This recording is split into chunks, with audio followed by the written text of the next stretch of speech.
আমাদের আজকের যে আলোচনা উপনিষদ ও রবীন্দ্রনাথ সে বিষয়ে আলোচনা শুরু করছি। প্রথমে বলি যে কেন এই টপিকটা সিলেক্ট করলাম। গত সপ্তাহে আমরা রবীন্দ্রসঙ্গীত নিয়ে কিছু খুচরা আলোচনা করছিলাম। সেখানে আমরা বলার চেষ্টা করছিলাম যে রবীন্দ্রনাথের যে ফিলোসফি বা যেটাকে আমরা রবীন্দ্র দর্শন বলতে পারি কিংবা রবীন্দ্রসঙ্গীতের এসেন্স, সেটার ভিত্তি এক হলো উপনিষদ, তারপর হলো সুফিবাদ, আর এক হলো বাউল দর্শন। তো এই তিনটাকে যখন আমরা কম্প্রিহেন্সিভলি বুঝবো তখনই রবীন্দ্র দর্শন সেটা আমাদের আয়ত্তে আসবে। রবীন্দ্রনাথের গানে আমরা যেই ফিলোসফিটা পাই আর কি। তো এই জন্য আজকে এটা টপিক সিলেক্ট করা হয়েছে যে প্রথমে আমরা উপনিষদের সাথে রবীন্দ্রনাথের সম্পর্কটা দেখব, তারপরে হয়তো একদিন সুফিবাদের সাথে দেখব, আরেকদিন হয়তো বাউলবাদের সাথে দেখব। তো আলোচনা খুব বিক্ষিপ্তভাবে হবে, কারণ উপনিষদ তো একটা অনেক ভাস্ট একটা বিষয়। সেখানে আসলে ইভেন রবীন্দ্রনাথ নিজেও অনেক ভাস্ট একটা বিষয়। তো সেখান থেকে তাদেরকে সাজানো গোছানো ভাবে প্রেজেন্ট করা, এটা আসলে খুবই কঠিন একটা কাজ। একদিকে উপনিষদ, যে উপনিষদের সঠিক সংখ্যাই এখনো নির্ধারণ করা যায় নাই, আর রবীন্দ্রনাথের যে কাজের পরিধি সেটাও তো আমরা জানি বিশাল। তো এই দুই সমুদ্রের যে মিলন, মাজমাউল বাহরাইন, এই যে মাজমাউল বাহরাইন একটা কথা আছে না, যে দুই সমুদ্রের মিলন সূরা আর রহমানে, হ্যাঁ, মারাজাল বাহরাইন ইয়ালতাকিয়ান, এরকম দুই সমুদ্রের মিলন হইতেছে এখানে। তো সেটা আসলে খুব দুরূহ একটা বিষয়।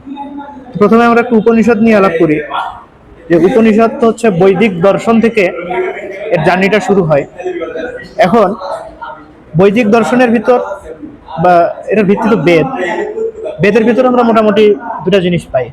এক হলো বেদের কর্মকাণ্ড, অর্থাৎ কিভাবে যজ্ঞ করতে হবে, কিভাবে ঘৃতাহুতি দিতে হবে, এই বিষয়ের আলাপগুলো সেখানে আছে। আরেকটা হলো জ্ঞানকাণ্ড, সেখানে যে ঋষিদের যে মনের বিভিন্ন কোয়েশ্চেন, যেমন নাসদীয় সুক্ত বা হচ্ছে দেবী সুক্ত, এগুলোর ভিতরে আমরা পাই যে এই দুনিয়া কিভাবে সৃষ্টি হলো, যখন কিছু ছিল না তখন কি ছিল, যখন টাইম স্পেস ছিল না তখন কিভাবে সবকিছু ফাংশন করতো। এই ধরনের কোয়েশ্চেনগুলো ঋষিদের মনে আসছে, তারা সেই কোয়েশ্চেনগুলো করছেন বেদের মধ্যে। তো আমরা যদি ভারতীয় দর্শনের ইতিহাসটা দেখি তাহলে দেখবো যে এর ভিতর দিয়ে 4টা কাল অতিবাহিত হয়েছে। প্রথমেটা তো বৈদিক সময়ের, সেখানে কোয়েশ্চেনগুলো উঠতেছে, উপনিষদে গিয়ে এই কোয়েশ্চেনগুলো নিয়ে আলাপ করা হয়েছে, বিভিন্নভাবে এগুলোর উত্তর দেওয়ার চেষ্টা করা হয়েছে সাবজেক্টিভলি। তারপরে উপনিষদের উপর একটা যুগ আসলো, যেটাকে আমরা বলি ষড়দর্শনের যুগ। ষড়দর্শন মানে হচ্ছে 6টা স্কুল অফ থটের যুগ। ভারতীয় দর্শনের যদি আমরা দেখি ক্লাসিফিকেশন করা হয় দুই ভাগে, আস্তিক দর্শন আর নাস্তিক দর্শন। নাস্তিক দর্শনের ভিতরে বৌদ্ধ দর্শন, জৈন দর্শন আর চার্বাক দর্শন, এই তিনটা পড়ে, কারণ এরা বেদ মানত না।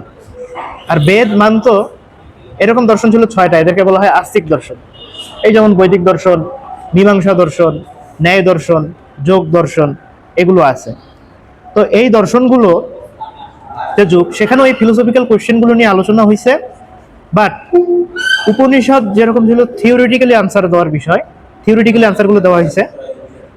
এই ষড়দর্শনে এই উত্তরগুলো দেওয়া হয়েছে আমাদের প্রাত্যহিক জীবনের যে নেসেসিটি, সেই নেসেসিটি থেকে উত্তর দেওয়ার চেষ্টা করা হয়েছে। যেমন এই ষড়দর্শনের ভিতরেই জন্মান্তরবাদের বিষয় আসে, প্রাত্যহিক জীবনের নেসেসিটি থেকেই কোয়েশ্চেনগুলো তাদের ভিতরে আসছে, উত্তরগুলো তারা সেখান থেকে দেওয়ার চেষ্টা করছেন। ষড়দর্শনের পরের যে যুগটা, সেই যুগটা হচ্ছে ভক্তি দর্শনের যুগ। এই সময় মানে ভক্তির মাধ্যমে ঈশ্বরকে পাওয়ার যে মানবীয় আকুতি, সেটা রিফ্লেকশন এই যুগে ঘটে। এখন প্রবলেমটা কোথায়, যে উপনিষদ আমরা দেখি উপনিষদের সংখ্যা প্রচুর, কারণ উপনিষদ যখন প্রথমের দিকে আসে এটা তো বেদের সাথে যুক্ত, তার মানে এটা বৈদিক দর্শনের একটা পার্ট, তো বেদের একটা অংশ, আর বেদের বলতে গেলে সবচেয়ে সফিস্টিকেটেড অংশ। এখন যেহেতু সবচেয়ে সফিস্টিকেটেড, এই জন্য পরবর্তী বিভিন্ন যুগের যে স্কলাররা তাদের নিজেদের কথাবার্তা বিভিন্ন উপনিষদ নাম দিয়ে চালাইছেন, অথবা নিজেদের দর্শনকে জাস্টিফাই করার জন্য এক্সিস্টিং যে উপনিষদগুলো ছিল সেগুলোকে নিজেদের সাথে সমন্বয় করে ব্যাখ্যা করছেন। এই দুইটা রেওয়াজ তখন ছিল। হয় নিজের কথা বিভিন্ন উপনিষদের নামে চালাই দিবে, যেটা এখন আমরা অনেকেই দেখি যে অনেকে নিজের কবিতা লিখে নিচে লিখে দেয়, বলেছেন কে মির্জা গালিব। হ্যাঁ, আবার অনেকে করতো কি যে নিজের দর্শনকে এস্টাবলিশ করার জন্য উপনিষদের নিজের মতো করে ব্যাখ্যা করতো। তো এটার কারণ হচ্ছে উপনিষদের একটা গুরুত্ব বা গ্রহণযোগ্যতা ছিল বিধায়। তো এই জন্য দেখা যায় প্রত্যেক যুগের, এই যে 4টা যুগের কথা বললাম, 4টা যুগেরই উপনিষদ আছে। এখন দেখা যায় উপনিষদের সংখ্যা এই যে এক জায়গায় পাওয়া যায় যে 120টা উপনিষদ। হ্যাঁ, দারাশিকোকে তো আমরা চিনি, দারাশিকোকে চিনি না? আহ, প্রায় 50টা উপনিষদ অনুবাদ করছেন ফার্সিতে। ও আওরঙ্গজেবের ভাই। তো 50টার মতো উপনিষদ তিনি ফার্সিতে অনুবাদ করছেন। তার মানে যেখানেও দেখতেছি অনেকগুলো সংখ্যা আছে। এখন হিরণময় বন্দ্যোপাধ্যায় তার বই শুরু করছেন এই আলোচনা দিয়ে যে আমরা যখন রবীন্দ্রনাথের সাথে উপনিষদের কম্পেয়ার করব, তখন রবীন্দ্রনাথ উপনিষদ বলতে কি বুঝতেন এটা তো বোঝা জরুরি। বা রবীন্দ্রনাথের সাহিত্যে আমরা উপনিষদের যেই দর্শন পাই অর্থাৎ ব্রহ্মবাদ, সেই ব্রহ্মবাদ আসলে কোন কোন উপনিষদ কাভার করে। প্রত্যেক যুগের তো আলাদা আলাদা কোয়েশ্চেন ছিল, আলাদা আলাদা উত্তর ছিল, বা আলাদা আলাদা ভাবনার প্যাটার্ন ছিল। সেই অনুযায়ী যদি আমরা উপনিষদগুলোকে বের করি, তাহলে দেখতে পাই যে এই উপনিষদের সংখ্যা দাঁড়ায় কয়টা? 12টা। তার মধ্যে 7টা সরাসরি বেদের অংশ। সেই 7টা হচ্ছে ঈশোপনিষদ, ঐতরীয় উপনিষদ, কৌশিতকী উপনিষদ, তৈত্তিরীয় উপনিষদ, বৃহদারণ্যক উপনিষদ, ছান্দোগ্য উপনিষদ এবং কেনোপনিষদ। এই 7টা সরাসরি বেদের অংশ। আর 5টা উপনিষদ যেটা ডিরেক্টলি বেদের অংশ না, কিন্তু ইনডিরেক্টলি এই উপনিষদগুলোর ফিলোসফি বেদের ফিলোসফির সাথে যায়। এইগুলো হচ্ছে কঠোপনিষদ, প্রশ্নোপনিষদ, মুন্ডোপনিষদ, মান্ডুক্য উপনিষদ, শ্বেতাশ্বতর উপনিষদ। এই টোটাল 12টা। এই 12টা উপনিষদের যে ভিতরে যে দর্শন আছে, একদিকে হচ্ছে ব্রহ্মবাদ, আরেকদিকে হচ্ছে শ্রেয়বাদ। এই দর্শনগুলো দিয়েই আমরা হচ্ছে রবীন্দ্রনাথকে বোঝার চেষ্টা করব। তাহলে আমরা বুঝলাম যে এই 12টা উপনিষদ হচ্ছে প্রধান। এর বাইরে অনেক উপনিষদ আছে। হ্যাঁ, তো এগুলোর হিসাব নাই। তো আমরা প্রথমে উপনিষদের ব্রহ্মবাদটা একটু দেখি। ব্রহ্মবাদ মানে হচ্ছে যেখানে ব্রহ্মকে নিয়ে আলোচনা করা হয়। তো উপনিষদের ব্রহ্মবাদ যদি আমরা ভালো মতো দেখি, একটা ইন্টারেস্টিং বিষয় পাই। সেটা হলো অ্যারিস্টটলের যে কার্যকারণের তত্ত্ব, সেই কার্যকারণের তত্ত্বটা আমরা উপনিষদগুলোতে পাই। কিভাবে? আমি প্রথমে অ্যারিস্টটলের কার্যকারণ তত্ত্বটা নিয়ে একটু বলি।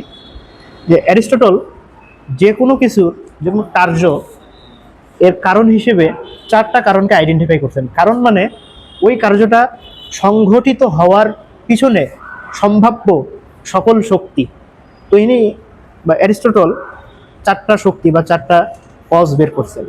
প্রথমটা হচ্ছে ম্যাটেরিয়াল কজ বা উপাদান কারণ, তারপর হচ্ছে এফিশিয়েন্ট কজ বা নিমিত্ত কারণ, ফর্মাল কজ বা রূপ কারণ, আর শেষেরটা হচ্ছে ফাইনাল কজ বা টেলিওলজিক্যাল কজ। হ্যাঁ, বাংলাতে বলা হয় উদ্দেশ্য কারণ। একটা উদাহরণ দিই।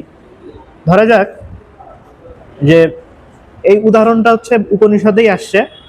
মৃৎপাত্র বা হচ্ছে মাটির তৈরি যে কোনো পাত্র, তার একটা ম্যাটেরিয়াল কজ আছে। ম্যাটেরিয়াল কজ হচ্ছে মাটি। এফিশিয়েন্ট কজ মানে এফিশিয়েন্ট কজের কাজ হচ্ছে মাটির বিকার ঘটিয়ে ওই মৃৎপাত্র তৈরি করা, অর্থাৎ এটা হচ্ছে কুমার। কুমার হচ্ছেন এখানে এফিশিয়েন্ট বা নিমিত্ত কারণ। যে এফিশিয়েন্টের সাথে একটা ফোর্সের সম্পর্ক আছে, তিনি ফোর্স দিয়েছেন বলেই এই বিকার ঘটে বস্তুটা তৈরি হয়েছে। ফর্মাল কজ হচ্ছে রূপ বা ফর্ম। মৃৎপাত্রের একটা ফর্ম আছে, সেই ফর্মটা হচ্ছে তার স্পেসিফিক কারণ। মাটি দিয়ে তো আমরা অনেক কিছু তৈরি করতে পারি, প্রত্যেকটার ফর্ম আলাদা হয়। প্রত্যেকটার ফর্ম আলাদা হওয়ার কারণে প্রত্যেকটার সাবস্টেন্স বা বস্তুগতভাবেও তার আলাদা হয়। আর ফাইনাল বা টেলিওলজিক্যাল কজ হচ্ছে তার উদ্দেশ্য।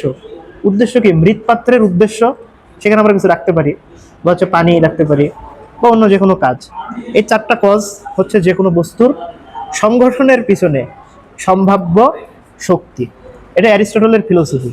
আমরা যারা হচ্ছে এখানে হিস্ট্রি অফ ওয়েস্টার্ন ফিলোসফি আছে রাসেলের, সেখানে একটা চ্যাপ্টার আছে অ্যারিস্টটলস মেটাফিজিক্স। ওই চ্যাপ্টারটা যদি আমরা পড়ি, তাহলে এই বিষয়ে আমরা একটা ধারণা পাবো। এটা হচ্ছে অ্যারিস্টটলের মেটাফিজিক্সের আলোচনা। এখন আমরা উপনিষদে দেখি, উপনিষদে যে আমরা ব্রহ্মকে পাই, সেই ব্রহ্মকে আমরা এই 4টা কারণ দিয়ে ব্যাখ্যা করতে পারি। তো প্রথমে আমরা দেখি যে ব্রহ্মের যে ম্যাটেরিয়াল কজ বা হচ্ছে উপাদান কারণ।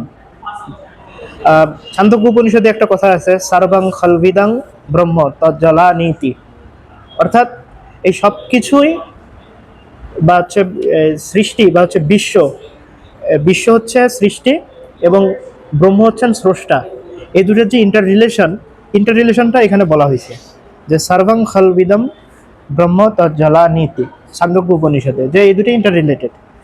এখন ব্রহ্ম হচ্ছেন এই বিশ্বের মূল কারণ বা হচ্ছে উপাদান কারণ, তিনি হচ্ছেন মূল। আর আমরা এই যে বিশ্ব যে দেখি সেটা হচ্ছে তার গৌণ রূপ, অর্থাৎ ফর্মাল কজ।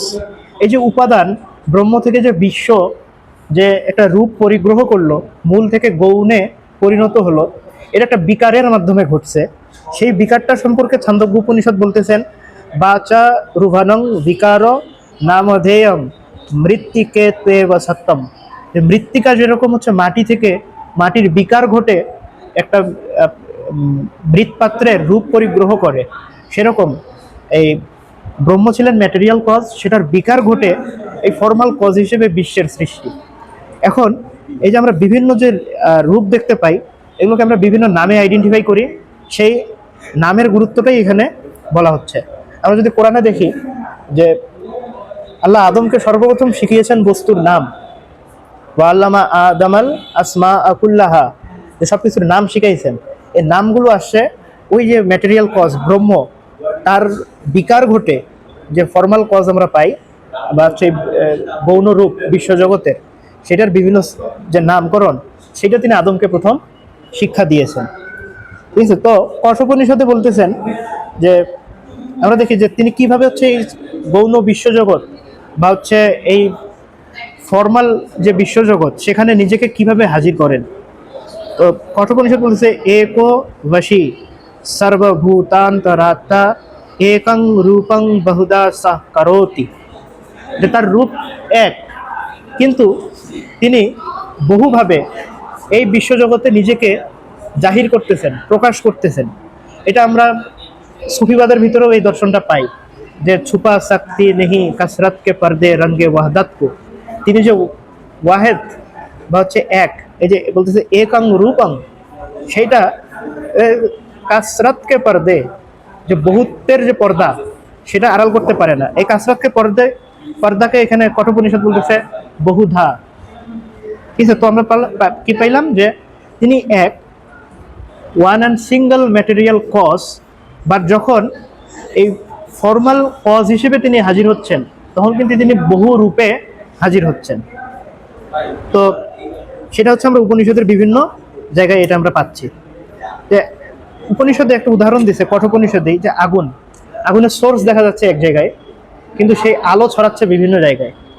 সেটা কঠোপনিষদ বলতেছেন এভাবে, অগ্নির ক্ষয়ক ভুবনং প্রবিষ্ট রূপং রূপং প্রতিরূপ বভূব একস্তথা সর্বভূতান্তরাত্মা রূপং রূপং প্রতিরূপ বহিশ্চ।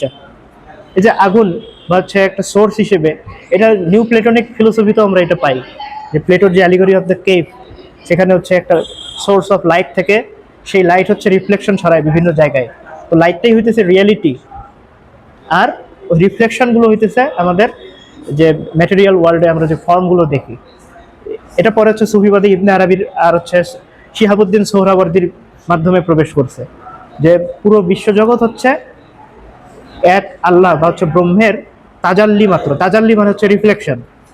ঠিক আছে, সেটা আমরা এই উপনিষদেও পাচ্ছি, যেভাবে হচ্ছে আগুন একটা সিঙ্গেল সোর্স অফ লাইট হওয়ার পরেও সবখানে তার আলোর রিফ্লেকশন আমরা পাই, সেভাবে ব্রহ্ম one and single material cause হওয়ার পরেও ফর্মাল কজ হিসেবে আমরা সবখানে তাকে পেয়ে থাকি। এটা গেল হচ্ছে ব্রহ্মের আমরা উপাদান কারণ দেখলাম, বা হচ্ছে ম্যাটেরিয়াল কজ হিসেবে, ম্যাটেরিয়াল কজ এবং ফর্মাল কজটাও এখানে আসলো।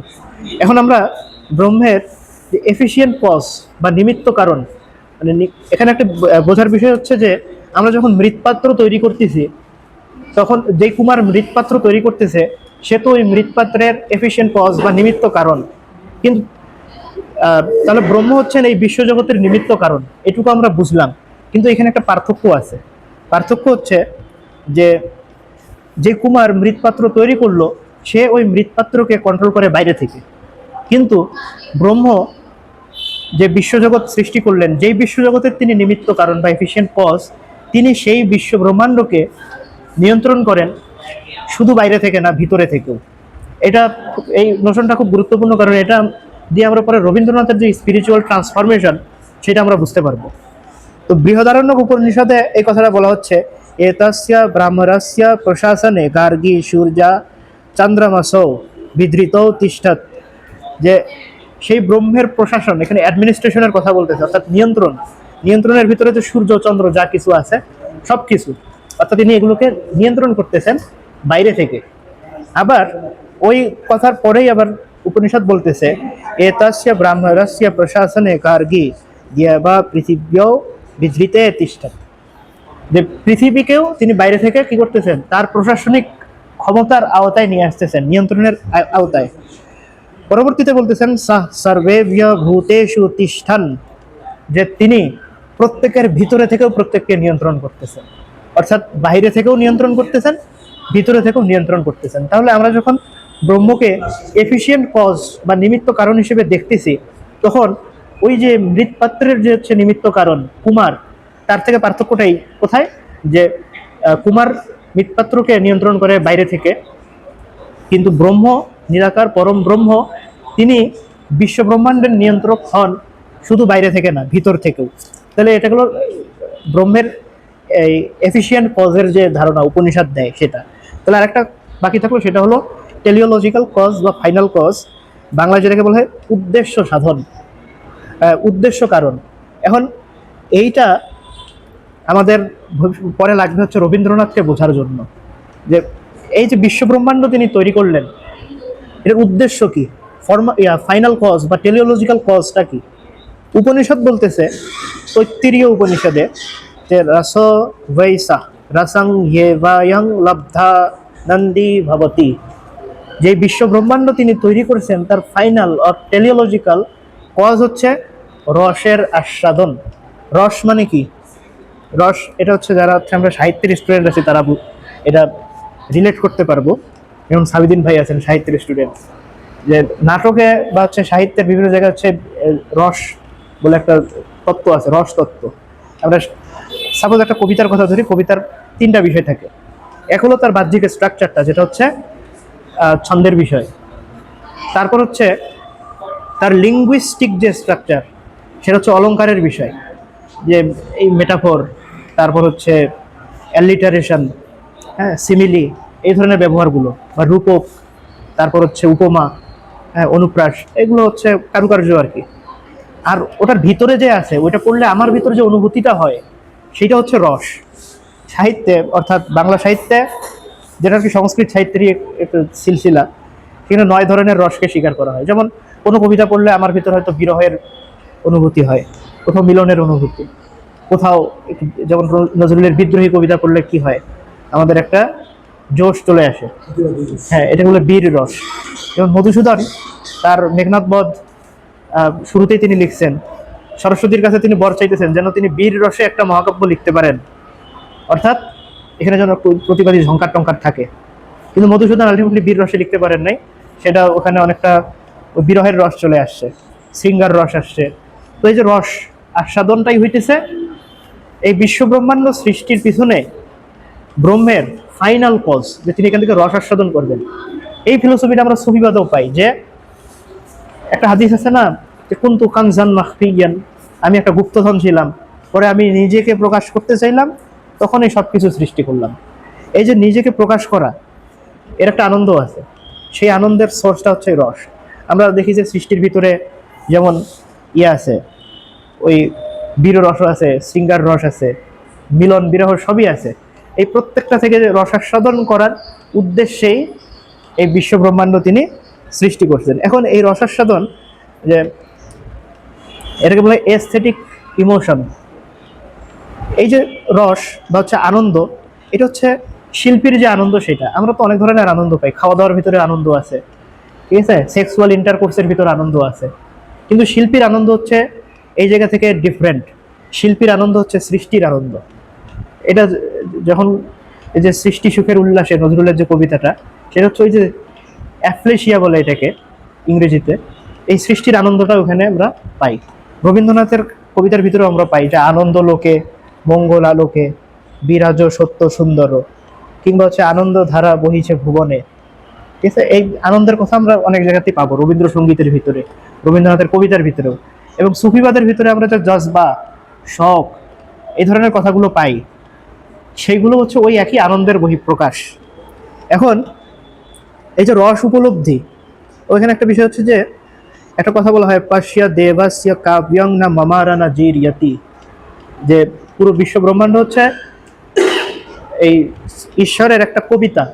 কবিতা লেখার ক্ষেত্রে যে সৃষ্টির যে আনন্দ, শিল্পের আনন্দ, সেটা তিনি উপলব্ধি করেন। এখন রস উপলব্ধি হয় দুইভাবে। এক হলো আমরা বস্তুর রূপ, রস, ছন্দ, গন্ধ এইসবের রস আস্বাদন করতে পারি, যেটা হচ্ছে বাহ্যিক বিষয়।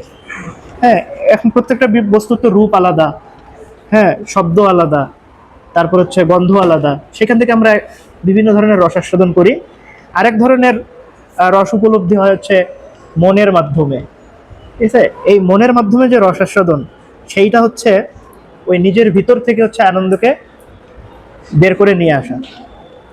ঠিক আছে, তো এই উদ্দেশ্যেই ঈশ্বর এই বিশ্ব ব্রহ্মাণ্ড সৃষ্টি করছেন। বৃহদারণ্যক উপনিষদ এটা বলতেছে, আত্মাই বেদ মন্ত্র আসিত সবাই না রেখে স দ্বিতীয় মৈচ্ছদ, যে তার আর কোনো দ্বিতীয় উদ্দেশ্য নাই।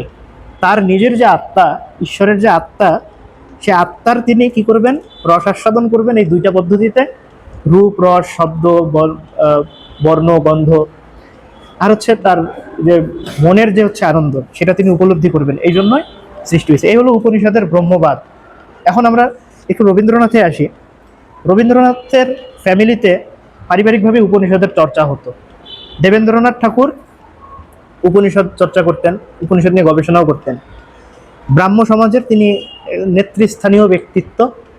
ব্রাহ্ম সমাজের যে ফিলোসফি, সেই ফিলোসফি দাঁড়াইছেই কোরআন এবং উপনিষদের দর্শনের উপর। সেই জন্য ঠাকুর পরিবারে উপনিষদ, তারপর হচ্ছে কোরআনের চর্চা, তারপর হচ্ছে ওই হাফিজ, রুমি, এদের কবিতার চর্চা হতো। সেই জায়গা থেকে রবীন্দ্রনাথ এই উপনিষদের যে চর্চা, সেটা আত্মস্থ করেন। তো পরে তার আমরা লাইফের বিভিন্ন জায়গায় আমরা দেখতে পাই যে তিনি উপনিষদ দিয়ে কতটা প্রভাবিত ছিলেন।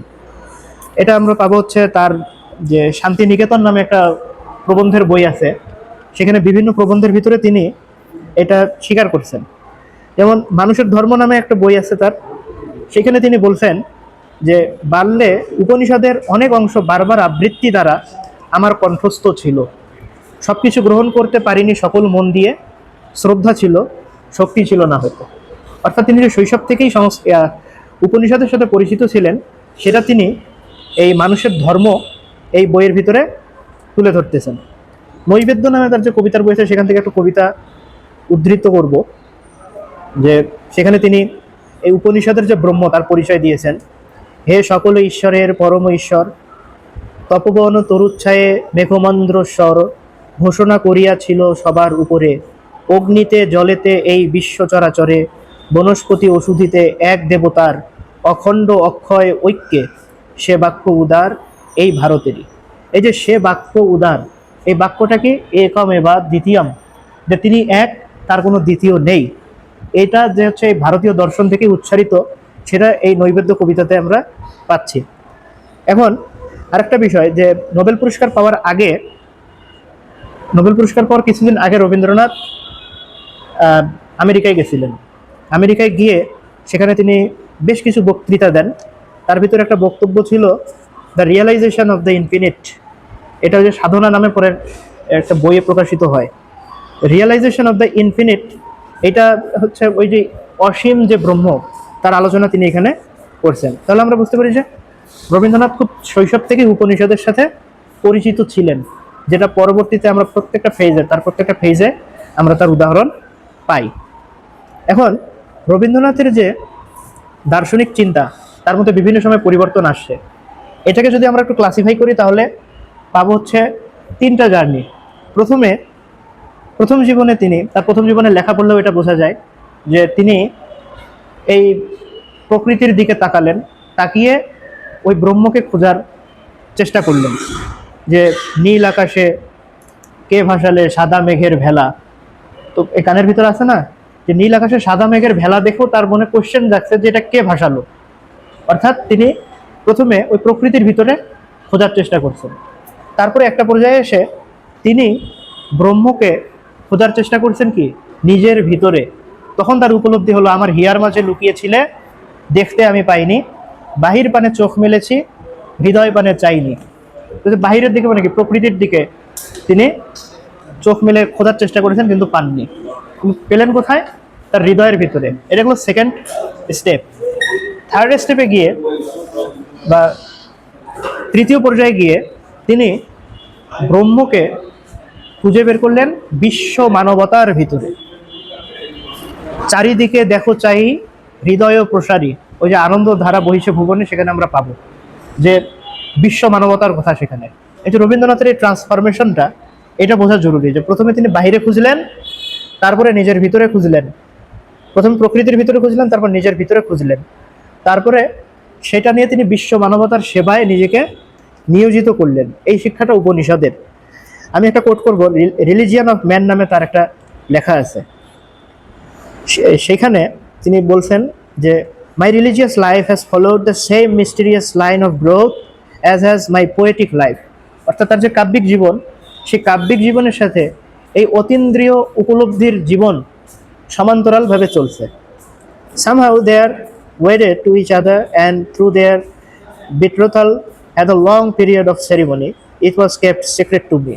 অর্থাৎ বহুদিন ধরে তার ভিতরে এই দুইটা ধারা যে সমান্তরালভাবে চলছে, সেইটা সে নিজেও প্রথমে ঠিকঠাক বোঝে নাই। এটা কি ইট ওয়াজ কেপ্ট সিক্রেট টু মি, তার কাছে এটা সিক্রেট ছিল। এখন তাহলে আমরা দেখলাম তার অধ্যাত্ম জীবন শুরু হয়েছে এই থেকে, প্রকৃতির সাথে ঘনিষ্ঠ এবং নিবিড় সংযোগের মধ্য দিয়ে। তারপরে তিনি নিজের ভিতরে কি করলেন? নিজের ভিতর থেকে তিনি পরম ব্রহ্মকে খুঁজে পেলেন। তাহলে তিনি দুইভাবে ব্রহ্মকে খুঁজে পেলেন। এক হলো প্রকৃতির ভিতরে, ওটাকে তিনি নাম দিলেন বিশ্ব দেবতা। আর নিজের ভিতরে যেই দেবতাকে খুঁজে পেলেন তার নাম তিনি দিলেন জীবন দেবতা। জীবন দেবতার ব্যাপারে, এই জীবন দেবতা তত্ত্ব, এটার পিছনে লালনেরও একটা অবদান আছে রবীন্দ্র দর্শনের উপর।